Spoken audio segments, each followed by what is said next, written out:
Rumah produksi screenplay akhirnya memberikan tanggapan atas insiden penamparan yang dilakukan aktor Dimas Anggara kepada Kiesha Alvaro. Dimas Anggara menampar Kiesha Alvaro saat keduanya melakukan syuting serial Jalinan Terlarang yang diproduksi screenplay. Dalam unggahan di Instagram, pihak screenplay menyebut Dimas Anggara dan Kiesha Alvaro telah bertemu di kantor screenplay untuk melakukan mediasi berkait insiden penamparan yang terjadi. Pihak screenplay menyebut mediasi tersebut berjalan baik dan positif.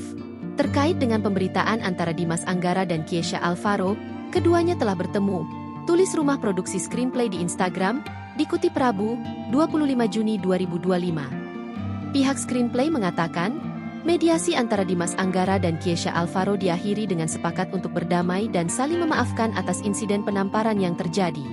Dalam postingannya, pihak screenplay mengunggah video Dimas Anggara meminta maaf kepada Kiesha Alvaro. Dimas Anggara dan Kiesha Alvaro pun bersalaman dan saling merangkul sebagai bentuk memperbaiki peristiwa yang sudah terjadi. Sebelumnya, insiden penamparan Dimas Anggara kepada Kiesha Alvaro mencuat setelah orang tua Kiesha Alvaro, yakni Pasha Ungu dan Oki Agustina meluapkan amarahnya di media sosial. Download Tribun X sekarang, menghadirkan lokal menjadi Indonesia.